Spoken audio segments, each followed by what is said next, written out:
Hi everybody, Andrew Cuneo back again. Another standard video with some new Wilds of Eldraine cards. This time I'm going to be trying for close to mono red aggro, but with a different twist. So, I guess when Kamigawa came out, I tried some of the modified cards in mono red to try to take advantage of this card Kami's Flare, which is a really good rate if you have a modified creature, so you're getting to kill one of your opponent's creatures. You're basically building Searing Blaze, which is a really good card in mono red from a long time ago. It never really panned out, but there are some new tools both in this set and in some preceding sets to give it a try again. So the card that stands out the most is Questing Druid. So it has the red adventure part, which is exile 2 cards. You can only play them this turn. Or you can play them till the end of your next end step. So you can place an instant on their turn and then untap and play the cards. It's a little bit worse than Reckless Impulse, but roughly the same. And that was like a fringe playable card. This comes attached with a creature that is only a 1/1, but it grows when you play your red spells. And it grows by getting +1/+1 counters. So it works with all the modified stuff. So there's some pretty good synergies there. That's the main impetus behind this deck. Then there's also this card, Rotisserie Elemental, which I think is probably going to prove to be kind of weak, but I wanted to try it. It's a little bit like a fixed Bomat Courier. So it doesn't have haste, it has menace instead, and it gets skewer counters, so it does get modified. It fits with the whole general modified theme of the deck. And then after you connect with it, you can sack it to exile the top X cards, where X is the number of skewer counters you've built up. And you can play those cards this turn. So a little bit like a Bomat Courier. It's just a different 1-drop for an aggressive red deck. Then to fill the deck out, I've got Upriser Renegade, which is one of your payoffs for having your cards all be modified. This thing can get to be very powerful. It can also wind up just being a 2-mana 1/3, which is not the best. And then in the 3-drop slot, I've got some different ones. I've got Voldaren Thrillseeker, which is a good way to, it gives you 2 counters, so it fits the modified theme. It also you can make 1 giant creature and just go face. If you've ever played Pioneer, the red-green aggro decks play this kind of with Lovestruck Beast, and they can kill you really quickly when they get that draw. No Lovestruck Beast here, but if you have Upriser Renegade with 2 or 3 other modified creatures in play, you can really do a lot of damage. Migloz, just I think a generally good 3-drop, and it's a modified creature. It is green.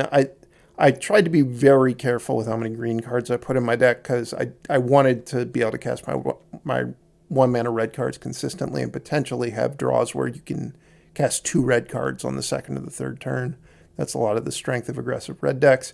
So very few green cards, which means that I only have to play 4 non-red lands. And I've got 2 Thundering Raijus at the top of my curve. It's another payoff / enabler for modified cards.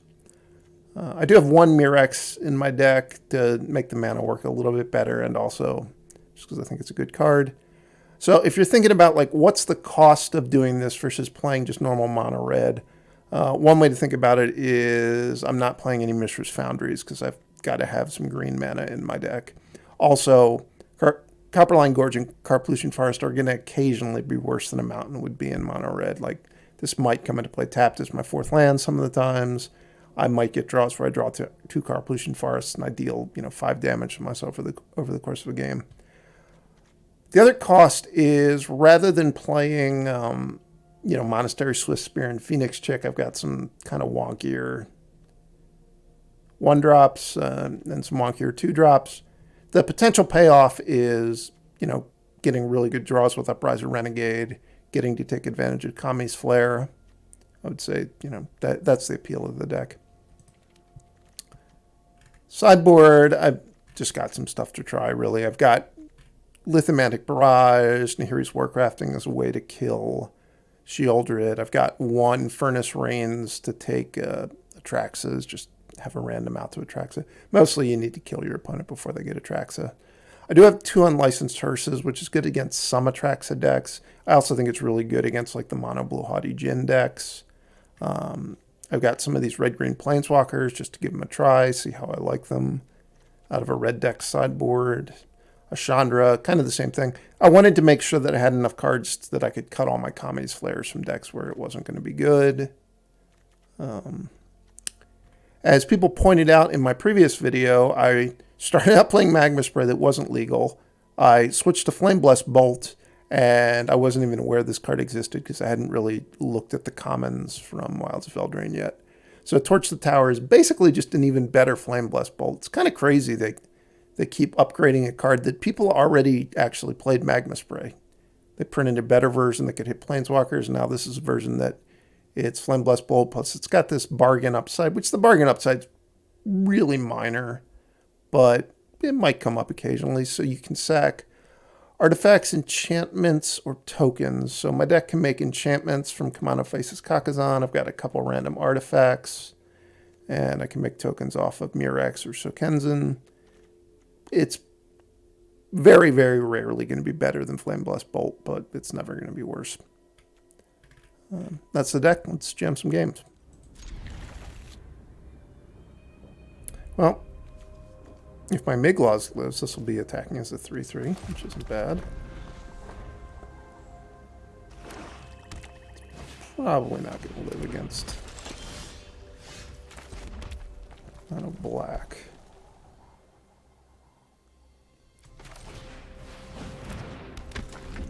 I don't necessarily need to worry about this thing quite yet.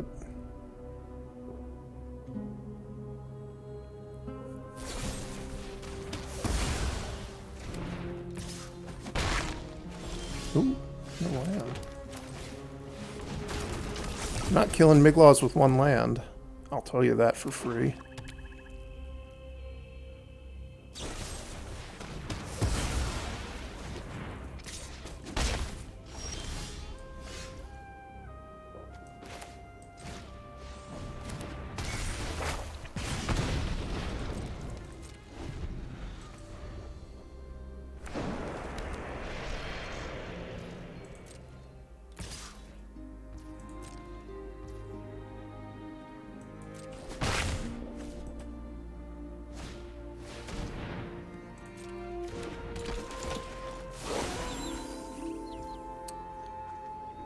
Yeah. I Kami's Flare that. Probably. I don't need to. I can attack through it. And I draw a land.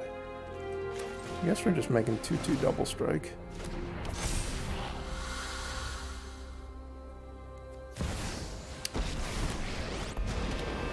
Boo, lame. Nobody knows Dominaria shadows like that. Off you go.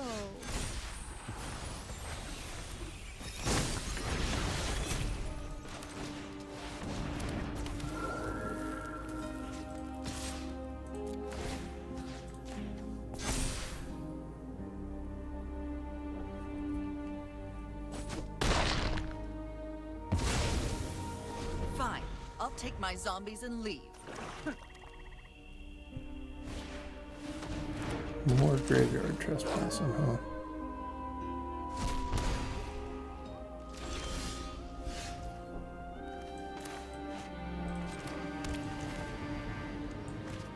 Let's become as fire in the yard it is.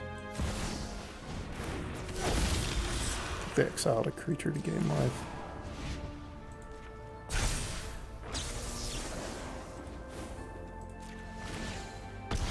Sadly, I'm pitching a good card, but this is still a really good turn.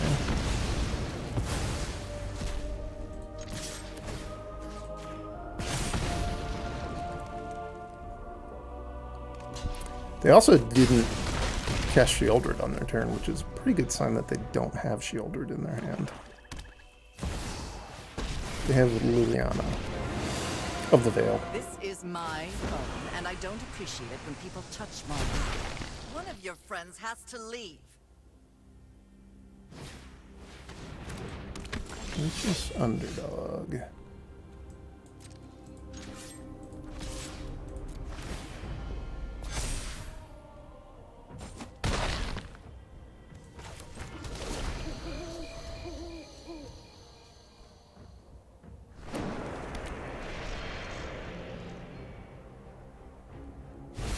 Might be coming up short here. You won't be outsmarting me.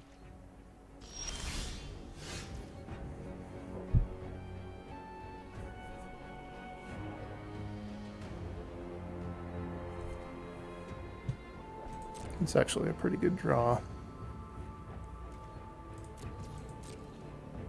Means I don't just have to jam my Thundering Raiju into their stuff. I have bigger. Isn't how things were supposed to go.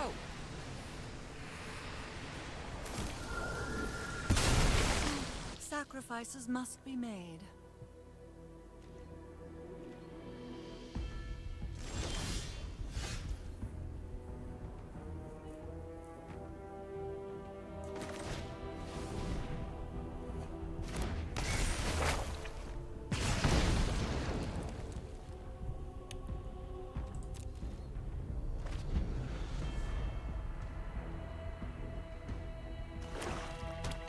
Another Kami's Flare is probably my best draw.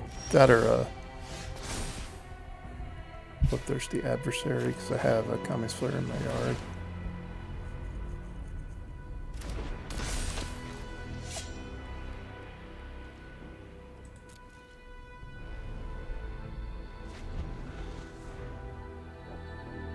I guess actually my best draw is just Voldaren Thrillseeker because it kills him immediately.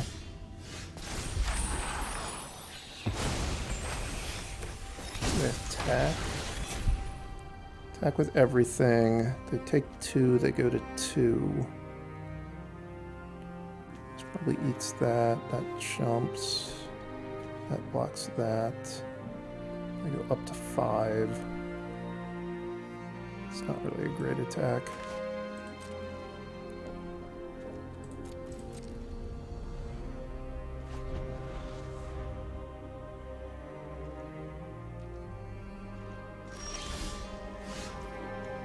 That's a good draw.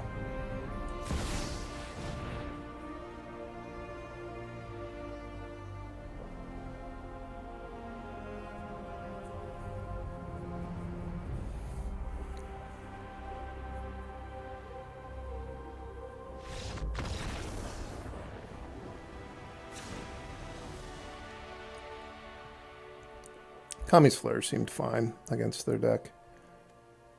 I don't know that I'd love play with fire. I think I want Warcraftings because obviously they're going to have some Shieldrids. Don't want this thing. What does it do exactly?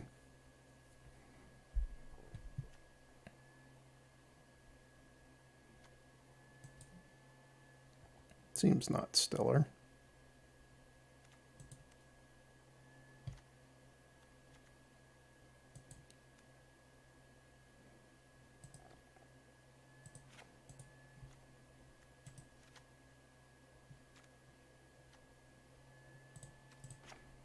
Play Torch the Towers too. So Underdogs and Evolved Sleeper Agent. What's the name of that card? Evolved Sleeper. It's not Sleeper Agent. Sleeper Agent's a really bad card.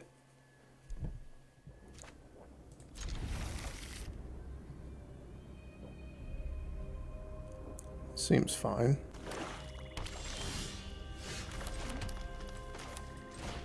Even better.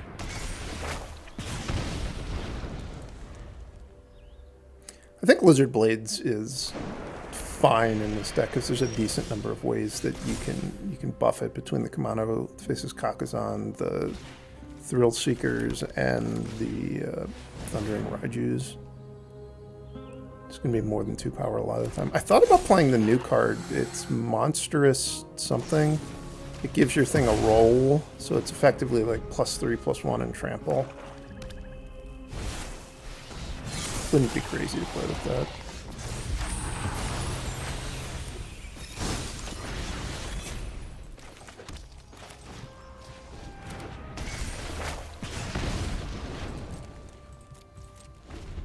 This Flesh Gorge is pretty annoying. I'm not enjoying it.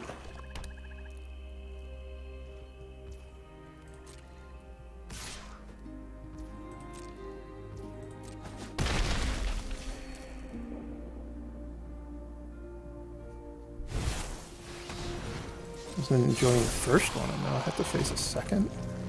Please be reasonable, opponent.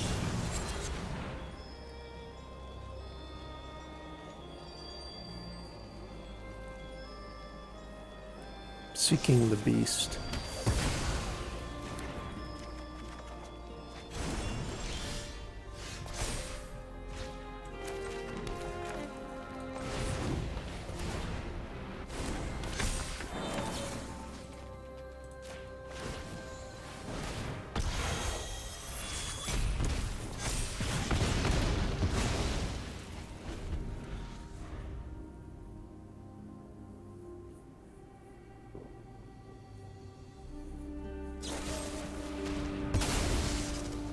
That guy dead.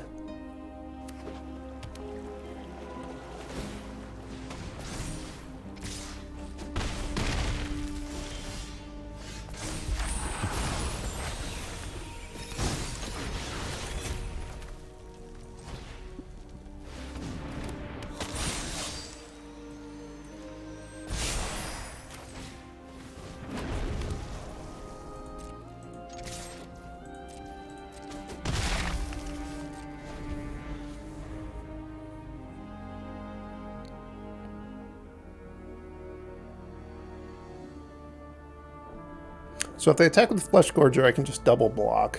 Nothing too bad can happen to me. If they attack with the Mishra's Foundry and the Flesh Gorger, I can put the Thrillseeker in front of the Foundry and I guess just eat it. And then I would take 3, go to 6, and then I could finish this off and go to 3. Also, I can just Thrillseeker the Flesh Gorger if need be.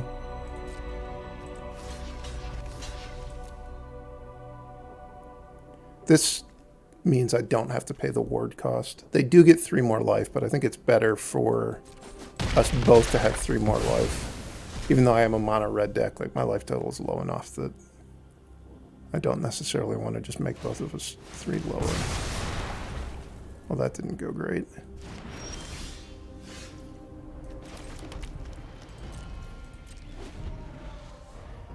I don't think there was really a way I could have played around that.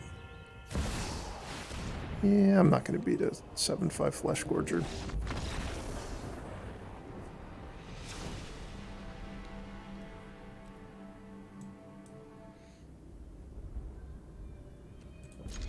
I can cast these with red mana to Seek the Beast, which I think makes this a capable hand.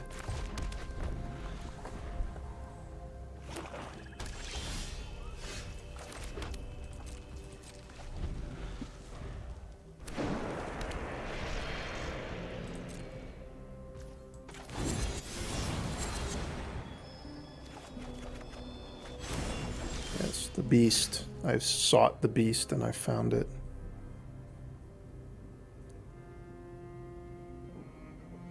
So I think I can't play both of those.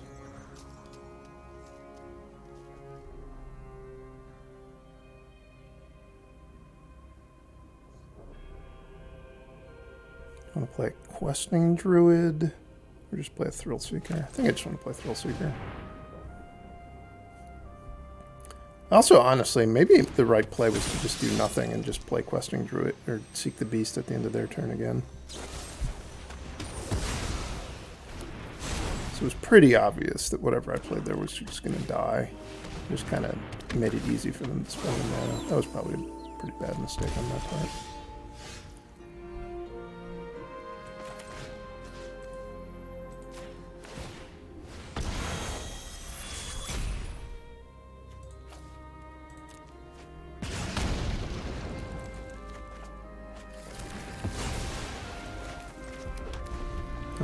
Bad for me, but we need no Shieldred. It's a Shieldred!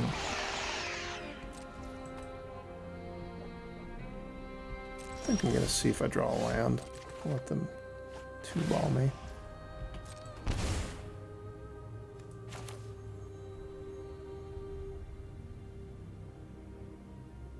Had I drawn a land there, I could have played Questing Druid and then played those 2 spells, and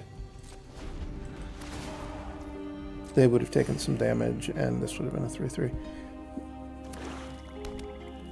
Letting it trigger there was a mistake.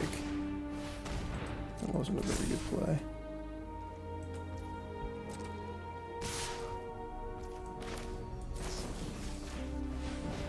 think I gave them 2 extra life. I didn't need to give them.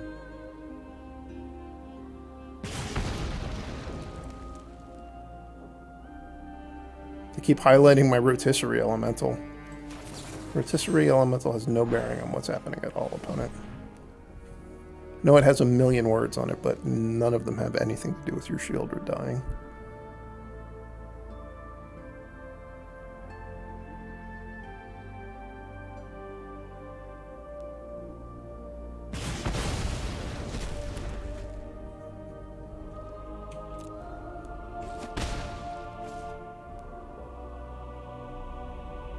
They obviously have a card that can kill the Rotisserie Elemental.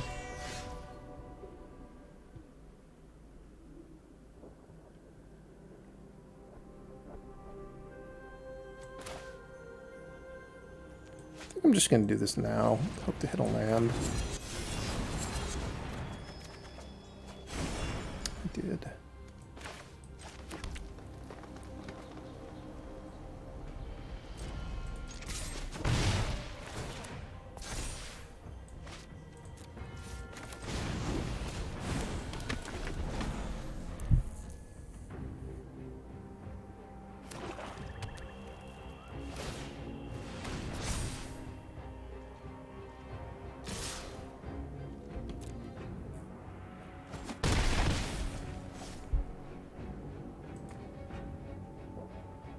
Is it time for the Rotisserie Elemental to die?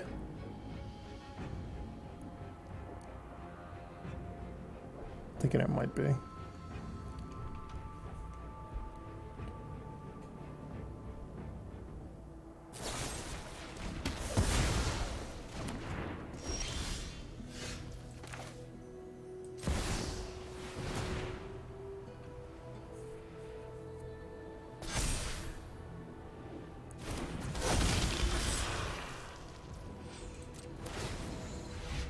I'm going to torch this Tenacious Underdog.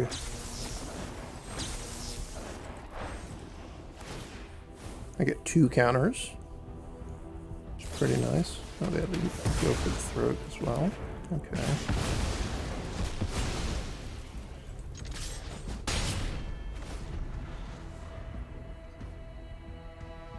I'm willing to trade 3 for 2 there because they have to spend 3 mana to attack with the Mistress Foundry. They don't even necessarily, like, depending on what they draw, they might not even want to attack with it, so it doesn't make a ton of sense to leave Bloodthirsty Adversary back.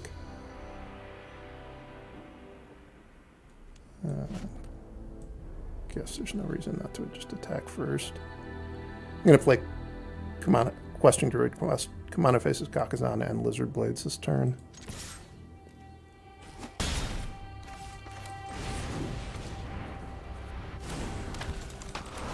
These Questing Druids have actually seemed pretty good, and I thought this was a matchup where they would probably not really shine because they dot so easily, but just the, you know, the fact that you get to play Seek the Beast first, and then you actually, I'm getting to keep something that becomes a threat very quickly, which is pretty nice.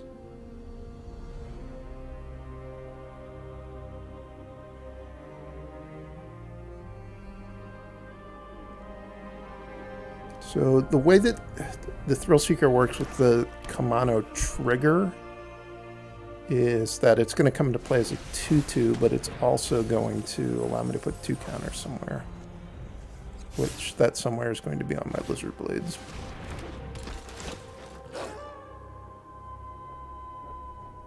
I think. I guess there's a way... I drew a land. I could have maybe put it on the Questing Druid and then put the Lizard Blades over there as well.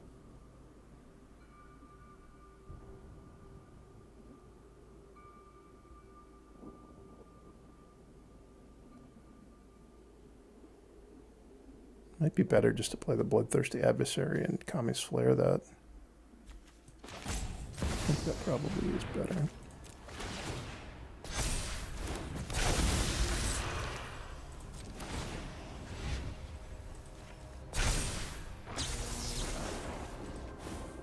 So they go to 14. And then I'm going to put them 14. Is that right? I didn't do the math, but it was Xaxes. Nice. I didn't think it was going to be nearly that much for some reason. Holy cow. No red mana. That shouldn't happen very often with only 4 non-red lands, but it is going to happen sometimes. Alright, this is what we call a mulligan.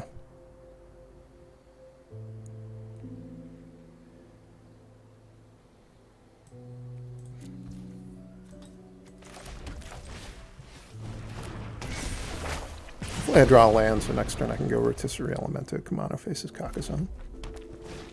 Holy cow, it's a mirror. Me without any lands. This probably is not going to be a very competitive game.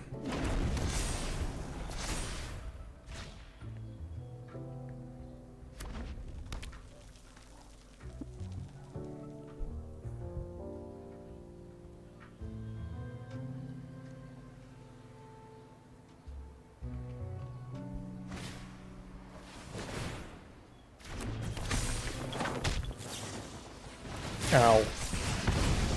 Did not enjoy that, if you're wondering, opponent. There.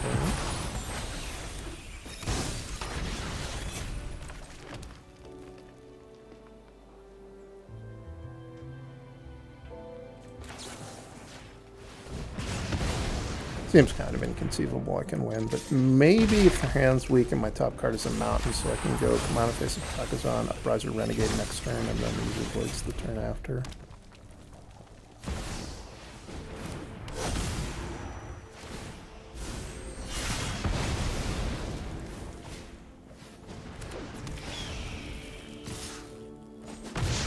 That stuff's not good for me.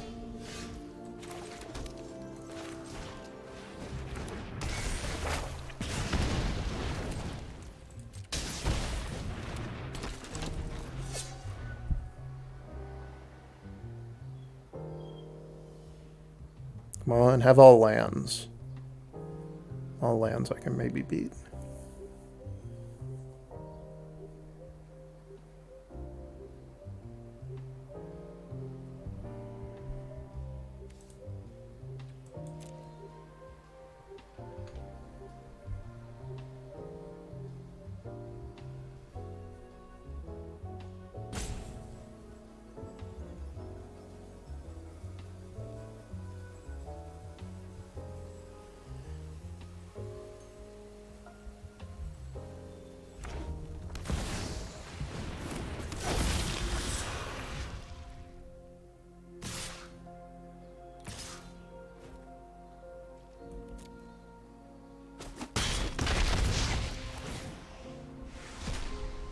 How am I supposed to defeat this? The Defiant Thundermaw?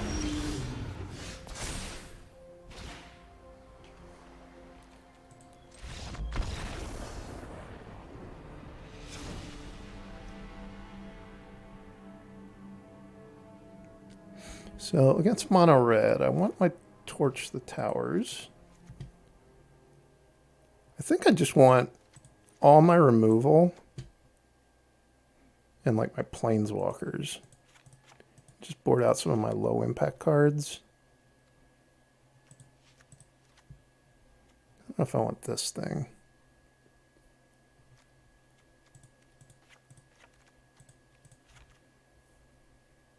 Maybe do something like that, just try to play a card advantage game. Keep the board as clear as possible.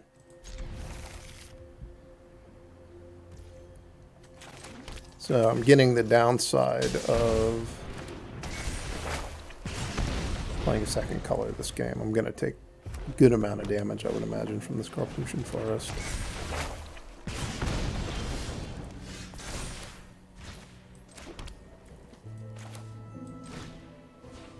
You need to live, Rotisserie Elemental. Against all odds, you need to live.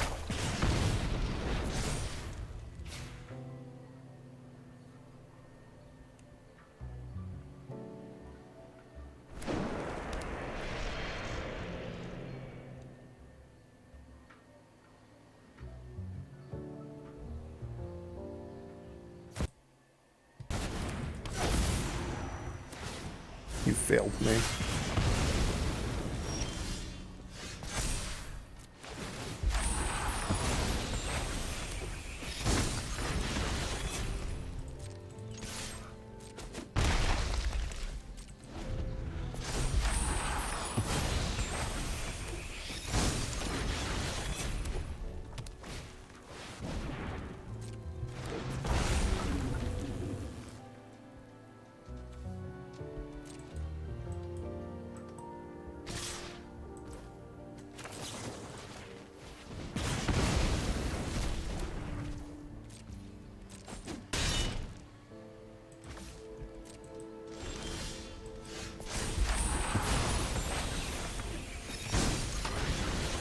Should just pray that I hit a land.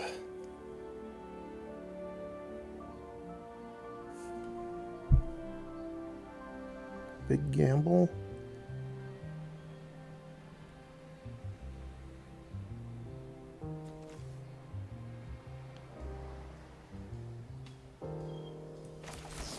I don't think I need to gamble anything.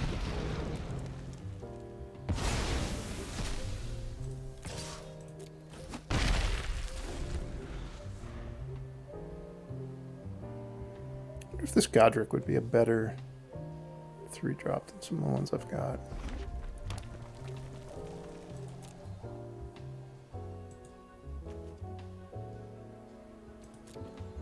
It's obviously great with Kumano faces Kakkazan.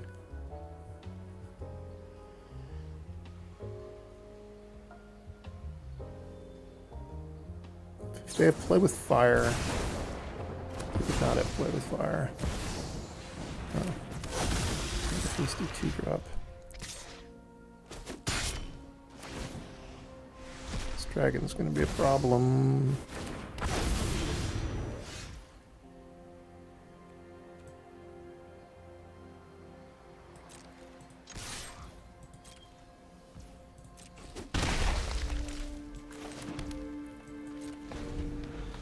I'm going to let it just kill Etching of Kumano and seek the beast, probably play Kami's Flare on something, and then hope to have drawn in my top 3 cards. Hopefully there's an answer to Defiant Thundermaw. There aren't that many in my deck, so that's not great.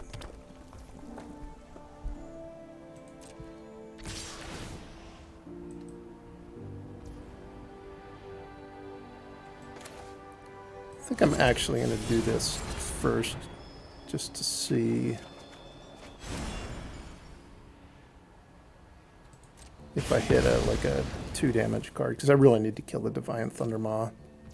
I'll take 2 extra damage from these Bloodthirsty Adversaries to potentially find a way to pair with 3 damage to kill the Defiant Thundermaw. None of those things did what I was hoping for.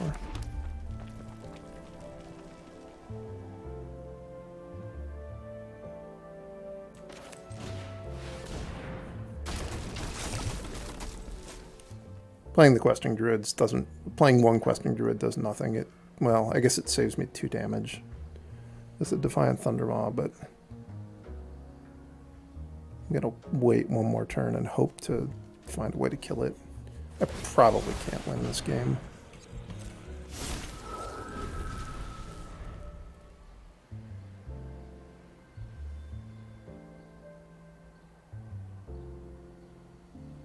I can make my thing a 6/6 right now. So I am probably going to get the block with it.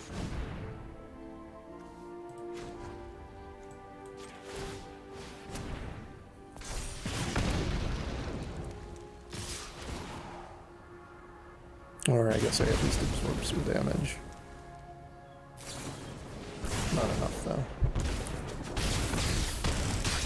Alright, that's not that surprising that my deck is not good against Streamline Mono Red, because I have a little bit more late game stuff. It's time to face Kakkazan yet again. I've been really good at drawing this card in my opening hand, which is a great skill to have if you're going to play red.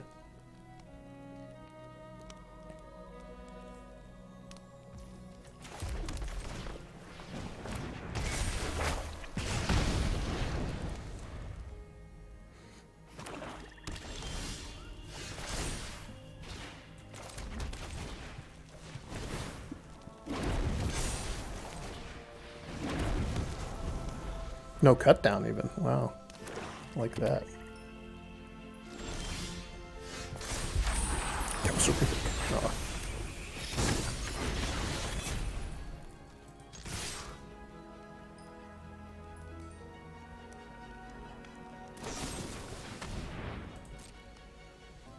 I think the Rotisserie Elementals, even though it doesn't hit as hard, I think it's going to be better as the game goes on. Gives me a way to get some another series of cards if I need them, but also just being Menace means that it's going to be pretty hard for them to block, given they have 0 creatures at present.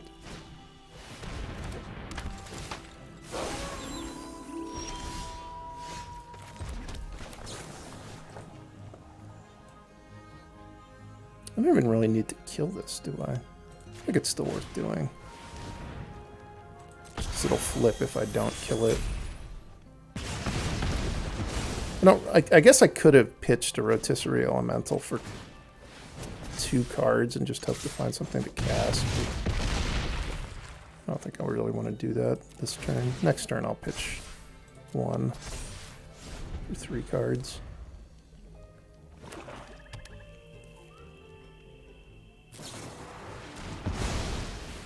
Oh, they got the end on the discount. I don't have any more Miglozes in my hand. Hand's empty.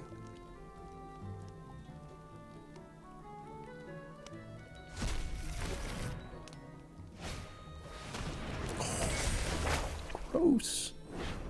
That's gross. I did not enjoy that. I did not enjoy that at all.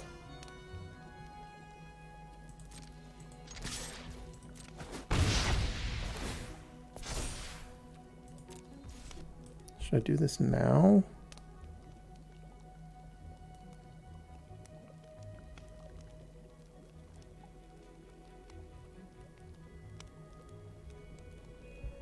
I think I'll wait. Waiting makes my Thundering Raijus better. And my Voldaren Thrillseeker better.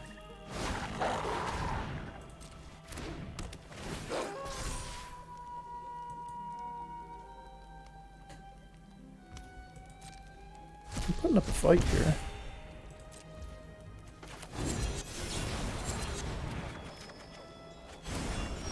Here's my Thundering Raiju.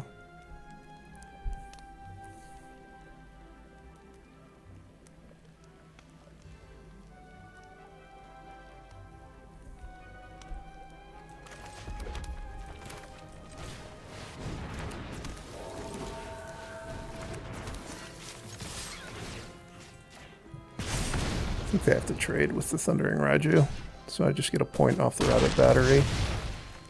I like dealing a point.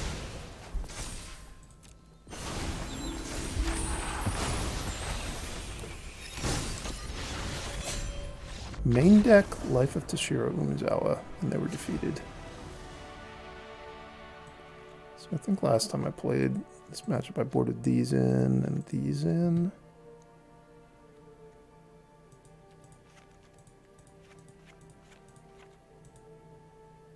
I think I boarded this thing in. Seems dubious to be boarding this thing in, but I'm going to continue to try it. I've done it yet again. I'm the greatest at drawing Kumano faces Kakkazan on turn 1. It's a hopeless nightmare.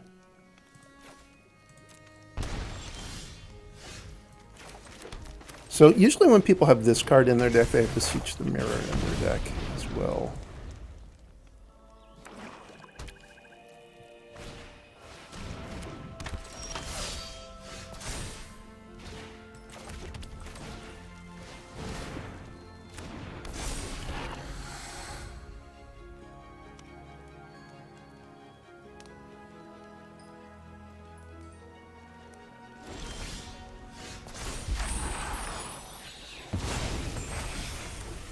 I missed the line drop.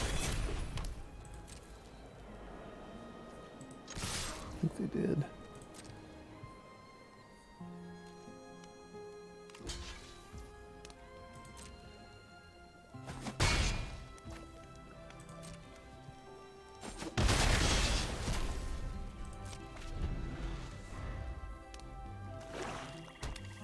I'm going to seek the beast for 1 land, 1 spell. I'm going to discard my other lizard blades. 1 lizard blades per customer, please.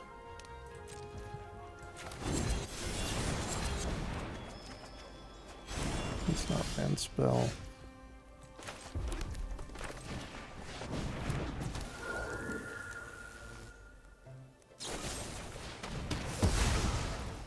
It's nice that this doesn't die to go for the throat, I suppose.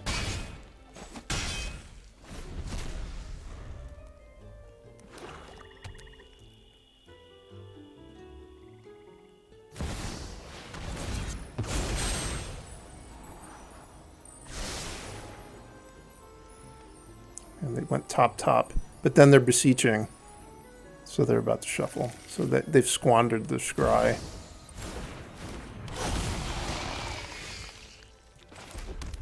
Okay, you're saying you want to make it difficult on me.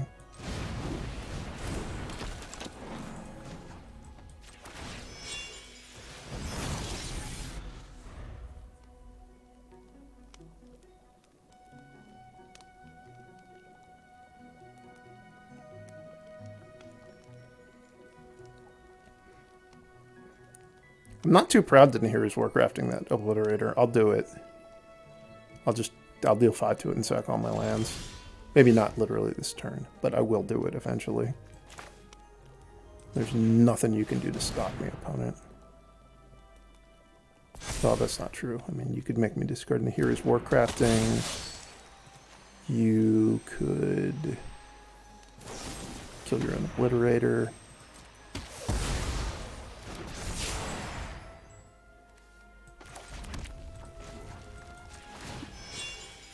So those are the things you could do to stop me if you wanted to.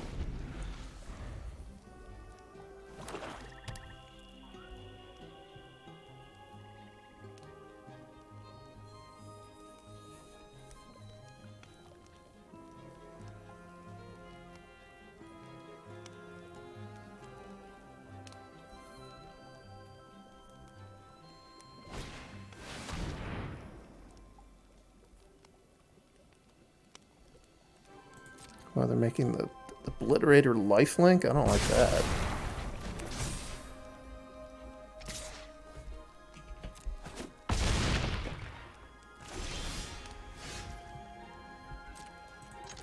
I'm no longer willing to Nahiri's Warcrafting the Obliterator.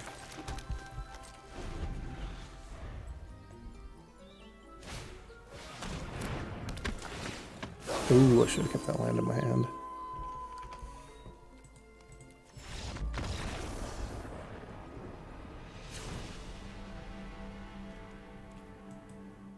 I drew Kumano faces Kakkazan again, but I only drew 1 land. I think I'm forced to mulligan.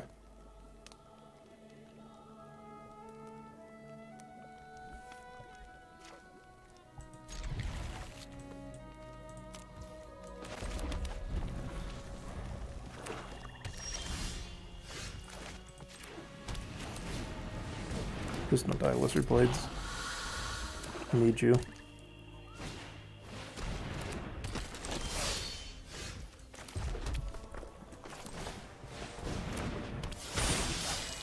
Probably actually pretty hard for them to kill a 3/3 Lizard Blades because it doesn't die to cut down or go for the throat anymore. Most people don't play Infernal Grasp at this point.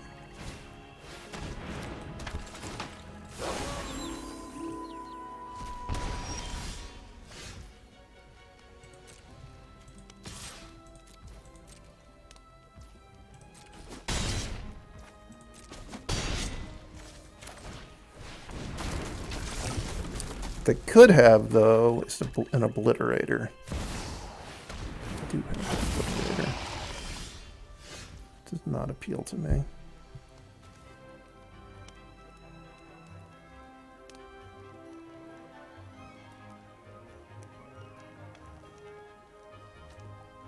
It's 2 mana to give. No, it's only 1 mana to give that thing Vigilance and Menace. What a steal.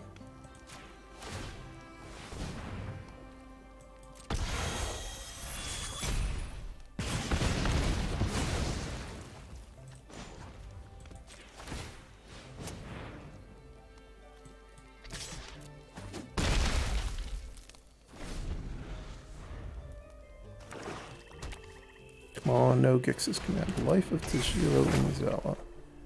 Did not enjoy. It's not that bad for me, though. It's just underdog. That is annoying.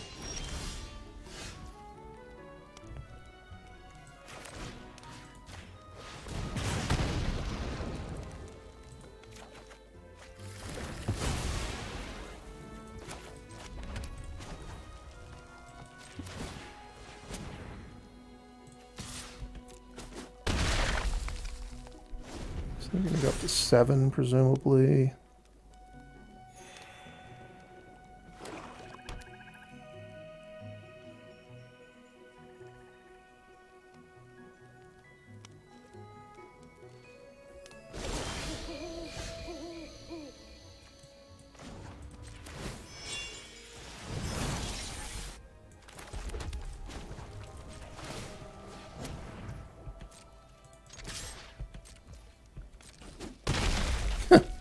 Alright, so this is an advantage over Mono Red. Mono Red would have struggled a lot more against Phyrexian Obliterator.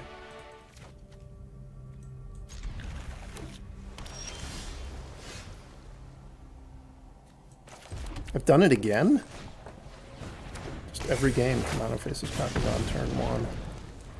And I've lost some of these games, embarrassingly enough.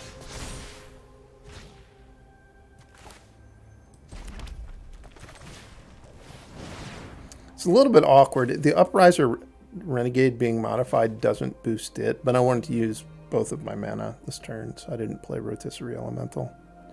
Next turn I'll be able to play Rotisserie Elemental and, you know, Kami's Flare if I need to, or if I draw some other 2-mana card. This is just mono blue haughty Jin.deck.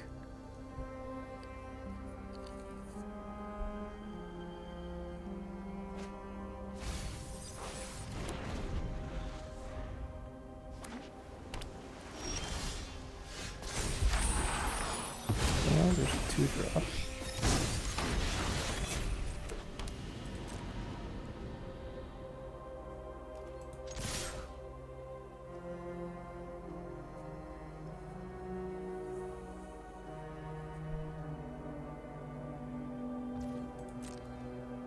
I think I'd rather they counter the Upriser Renegade than the Rotisserie Elemental.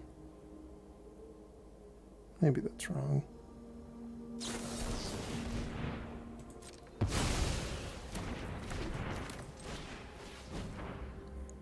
The Rotisserie Elemental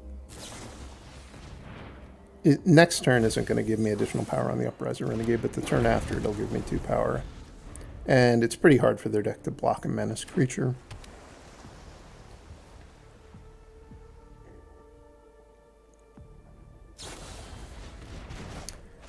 Might not be hitting them hard enough to win this game. Depends on how quickly they have a creature.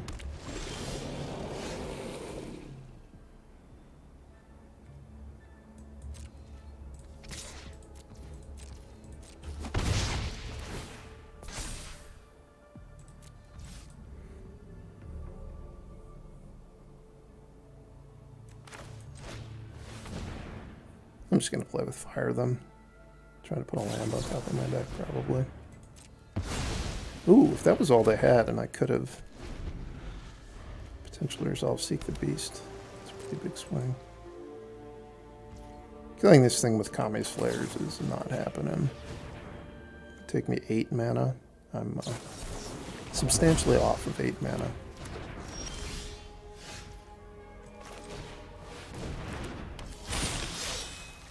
It's bad enough.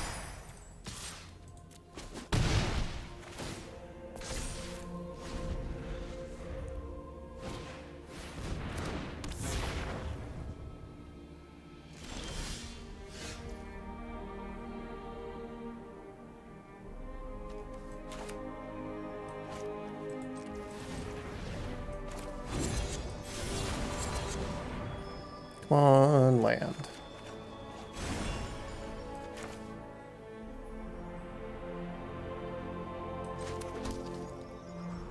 I care about playing this Kami's Flare this turn. I don't think so.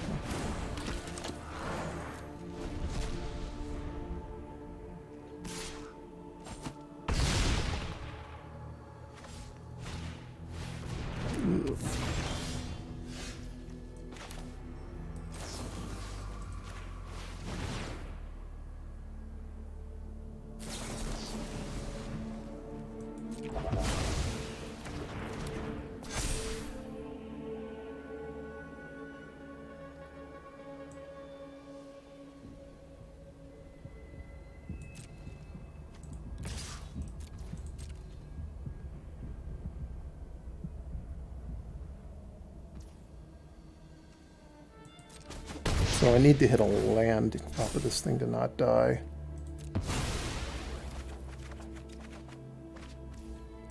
And that works. So that's nice.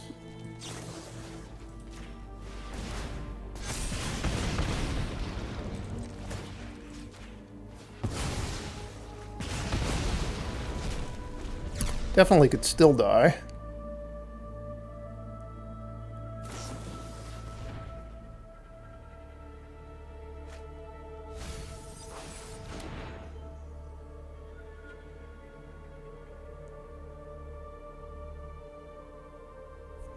If they have a land in their hand and they attack, I kill them, right? Because I play with fire them down to 4, and I've got 3 attackers. They've got 1 blocker. That is not what I was hoping to see.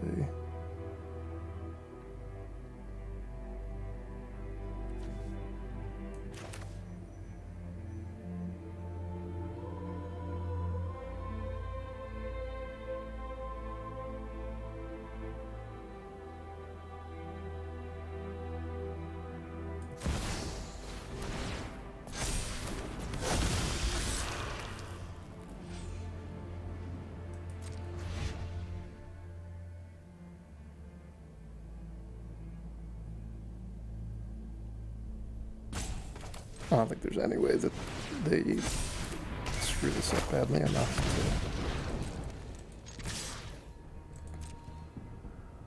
to die. I think it'll won.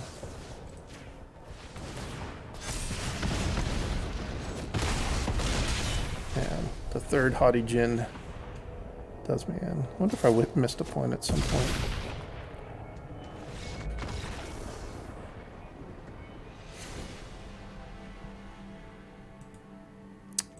This matchup, I would like my Lithomantic Barrages. They seem quite strong. I like my Unlicensed Hearses. Don't really like Play with Fire. Don't really like Kami's Flare. Guess I'll just play an Obliterating Bolt as well. I like having lots of cheap spells and answers to the Haughty Djinns.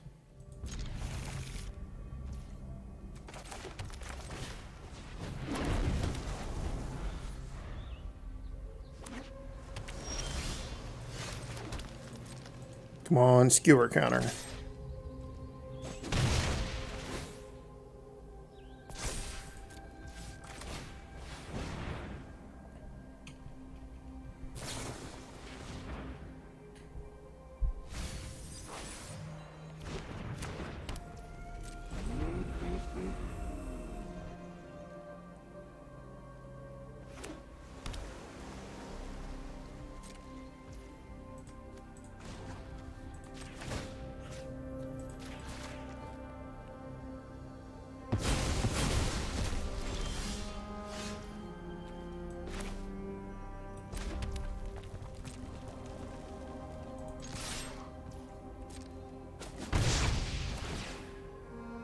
My plan is to just make this thing a 3/3.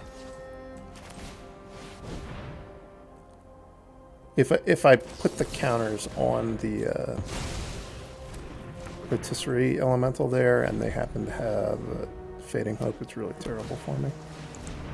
It's truly awful. I came prepared, not dying to triple Haughty Djinn today. Seems like a good job for a Migloz.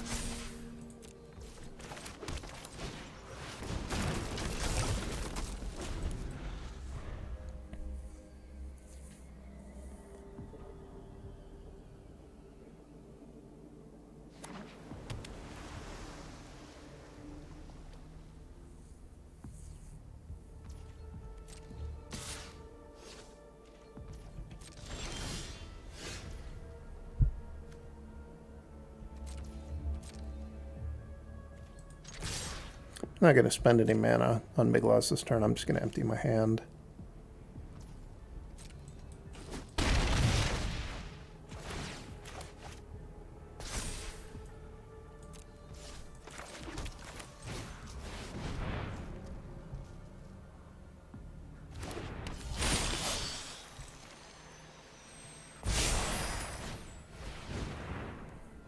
It's going to be a nice Upriser Renegade.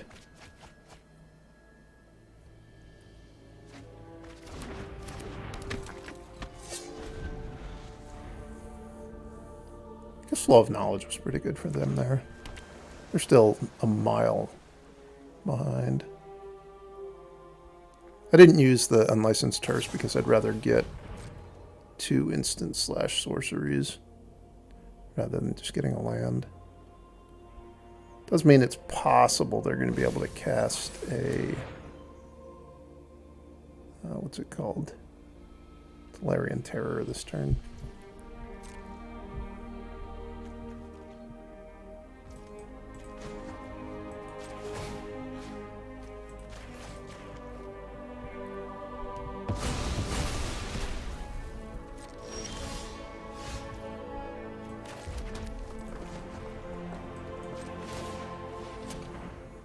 Menace Vigilance.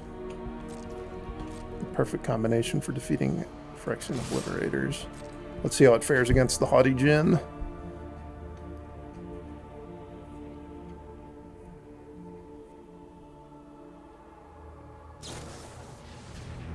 I think I played a land this turn that I didn't need to.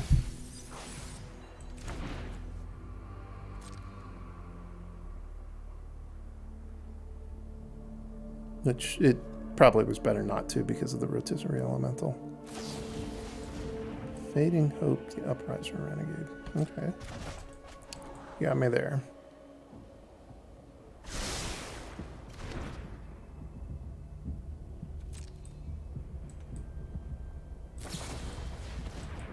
Fading Hope, the Rotisserie Elemental.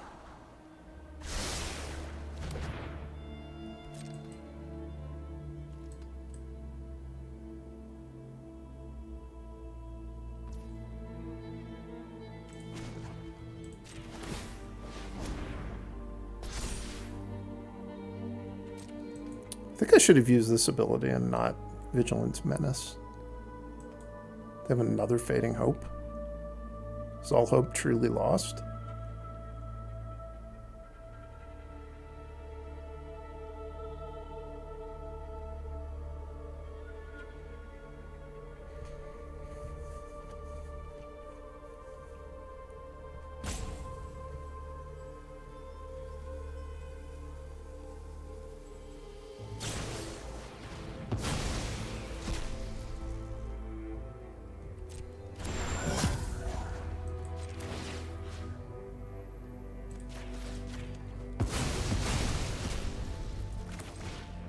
I'm going to do that now to make Tolarian Terror more expensive.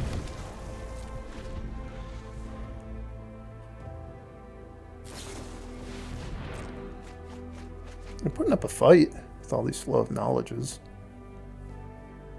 I hope it's going to be enough.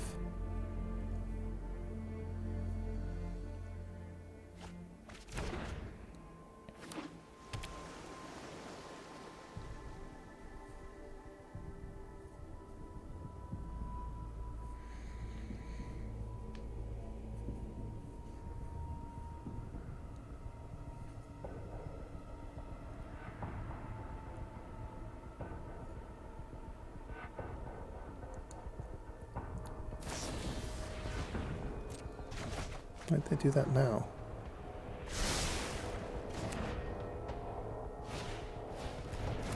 So they do that. Okay. That makes some sense.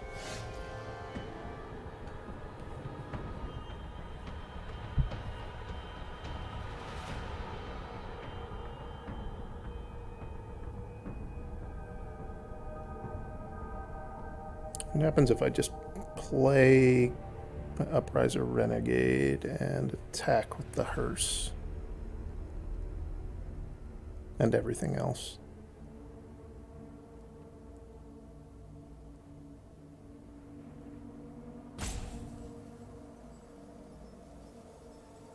think that goes fine for me.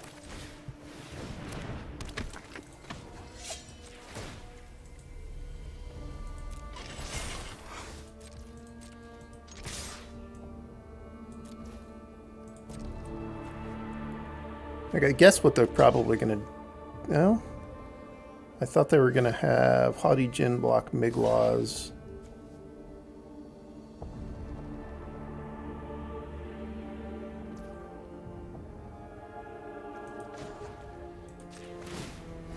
This doesn't seem like a good block at all. It both leaves them dead on board, and it didn't even give them any favorable trades. Wait a second. My hands are all supposed to have Kumano faces Kakkazan in them at the start. This isn't what I signed up for.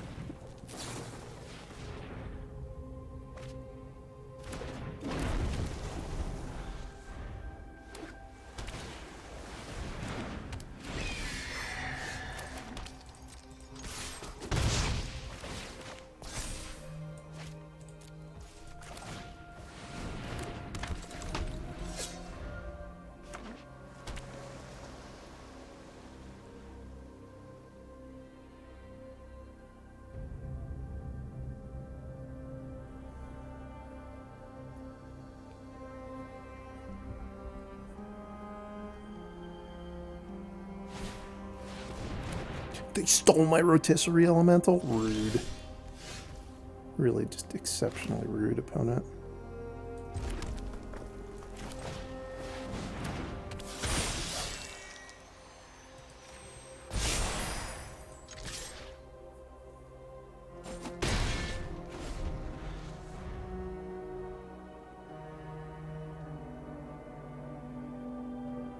I think I meant to put the counters on the Voldaren Thrillseeker. I guess this is fine too.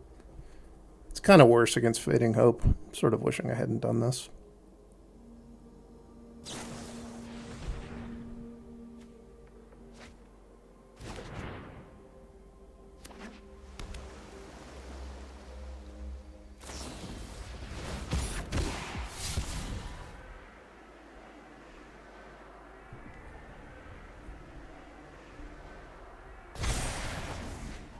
Ugh, their hand is good enough. They're scrying away Fading or Flow of Knowledge. Maybe they just don't have a 5th land. Their hand's all...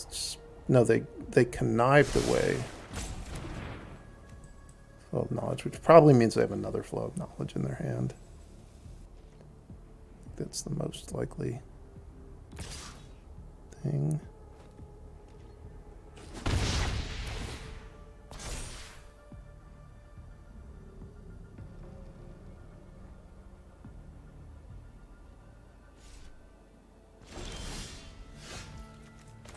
Getting through that 3-5 is going to be annoying. Or the 2-4, which would probably become a 3-5.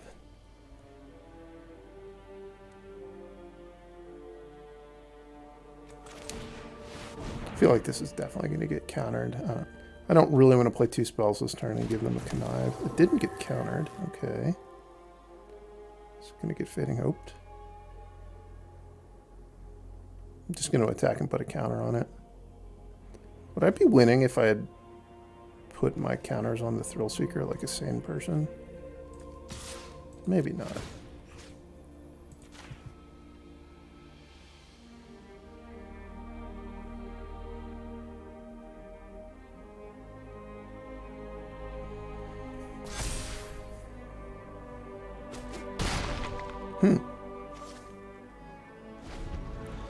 That went way better than I thought it was going to.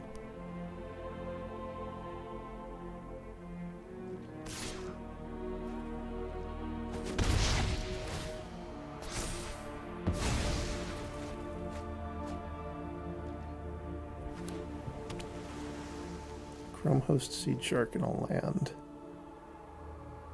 It's pretty good for them, I guess. I wonder if they're going to play the Chrome Host Seed Shark.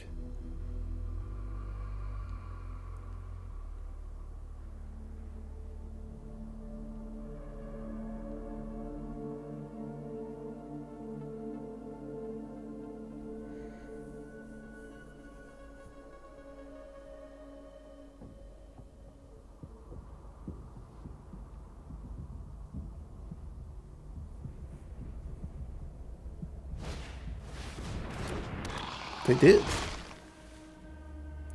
You no longer need to wonder about that.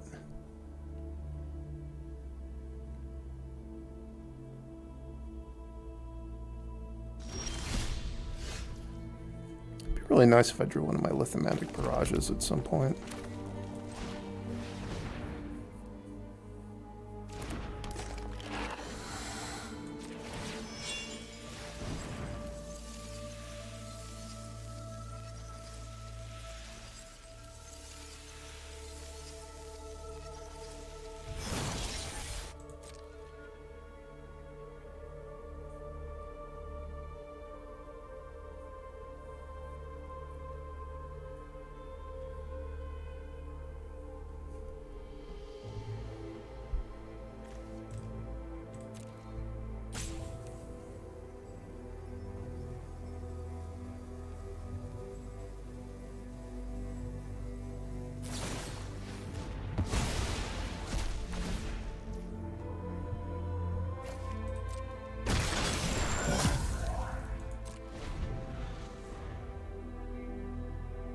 So much for those guys.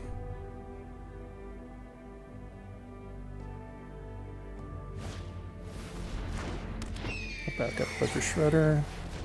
A thirst for discovery. Yuck.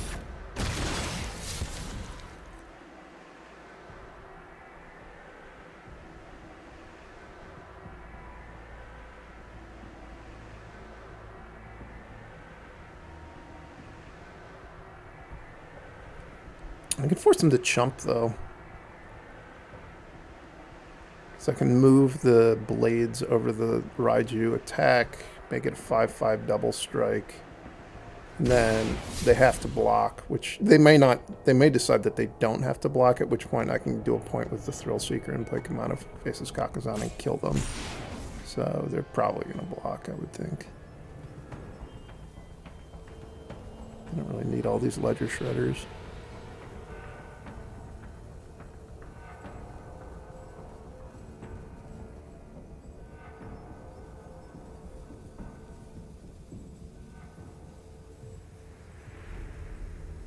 This sideboard plan of boarding in a bunch of blue creatures like this seems terrible against Lithomantic Barrage. But it's what my opponent's done, and I can't stop them from doing things like this, so that's how it goes, I guess.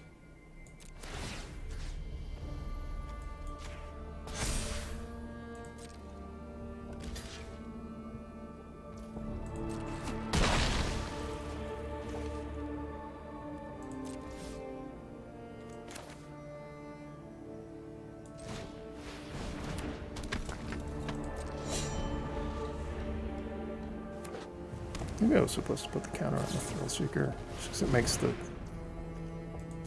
Upriser Renegade a lot more threatening. Although the Upriser Renegade's just trading with one of these 3/3s, so not too much to worry about there. Witness Protection, that guy. Didn't enjoy that.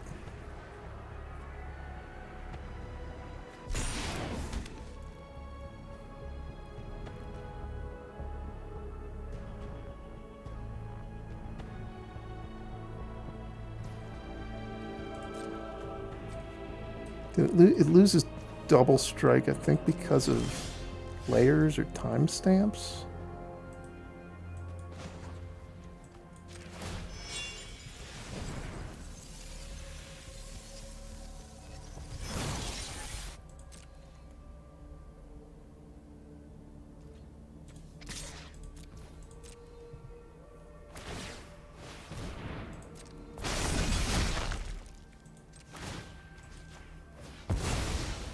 If you want to block, you get a block with something more than a 1/1. Not accepting any blocks from 1/1s today.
Yikes.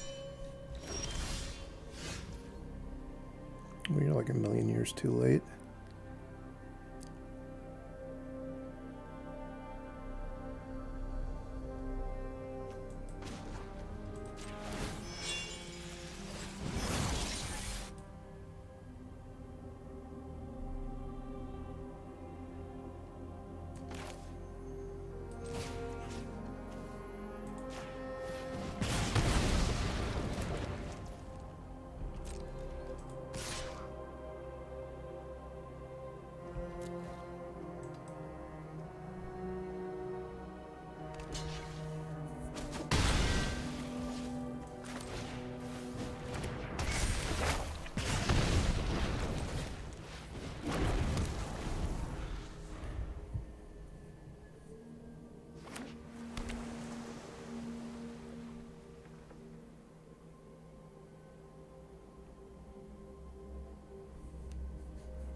That 7/7 incubator's going to be a problem, probably.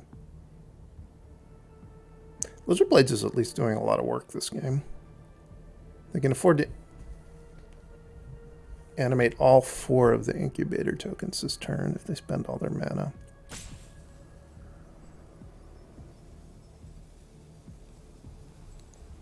I killed the Ledger Shredder instead of the Chrome Host Seed Shark last turn because I just didn't want them to connive into more spells that did things. My hope is that Bloodthirsty Adversary is just going to kill the Chrome Host Seed Shark this turn.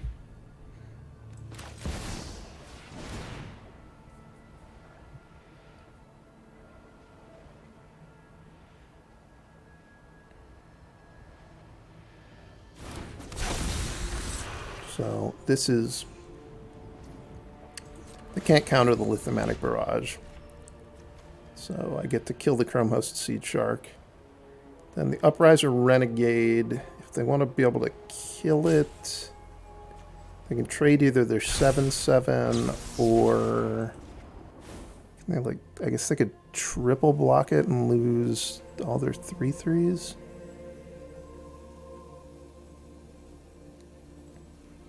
They have March of Swirling Mists. Oh, that's annoying. I just die to that, right? That was a rough card for them to have.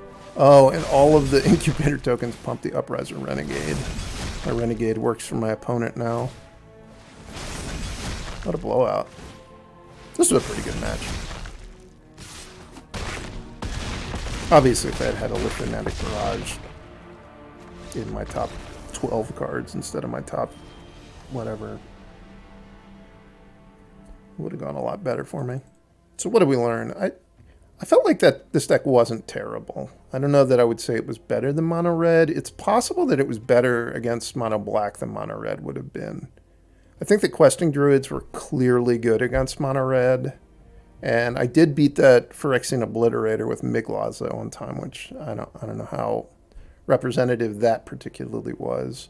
But also, I think there were a lot of games where I felt like Lizard Blades was really annoying for my Mono Black opponents because they couldn't go for the throat, especially if I ever got it to be 3/3 with like Lizard Blades into the Voldaren Thrillseeker. They really just didn't. It was very hard for people to interact with at that point. Rotisserie Elemental was kind of whatever. I think it's almost definitely worse than Monastery Swift Spear, but you can't really play Monastery Swift Spear if you want to play this high of a creature count. Like I only have, if these were Swift Spears, I would only have, what, 10 spells that triggered them. So that's not really enough. Oh, I guess 14 if you count this one. Maybe you could, if you wanted to, you could just play this same deck, but instead of playing Rotisserie Elementals, Upriser Renegades, and Kami Flayers, just played like Lightning Strikes and Feldons and stuff like that. That might be better. To play only Questing Druid as like the only non-mono red card. I didn't feel like Rotisserie Elemental was terrible. It wasn't great. The mana screwed me, I think, one game. I had to mulligan, and one of the mono red games I I had only a Karplusan Forest, but I probably would have lost anyway. I do think that playing a second color like this is just going to make the deck worse against mono red, because you're going to get more awkward hands at the start. You're going to be dealing damage to yourself, and like the payoff just isn't that high. Migloz is a good card against mono red, but it's not enough to make up for all the drawbacks in that match. I think probably my deck was good against mono blue, and I just got a little bit unlucky to lose that match. That happens sometimes, obviously. Sideboard-wise, I think Lithomantic Barrage is obviously great. Torch the Tower was fine. Unlicensed Source, I do think is good against the blue deck. These 4 cards could easily just be anything reasonable, I think. There was nothing special about these at all. I don't think I even ever drew them. I might have boarded in this Thundering Raiju once and drawn a Thundering Raiju, but I don't know what the right cards are. I just wanted to try some things, especially if I'm going to have this green mana in my deck. I wanted to see if there was, if these were going to stand out as like particularly good cards in sideboarded games, which I didn't really find out today. Anyway, hope you enjoyed that deck. I do think that Questing Druid is a pretty strong card. And maybe it's in this shell, maybe you can find a different shell for it, but that's the main takeaway, I think, from this video. Thanks for watching. I'll see you next time.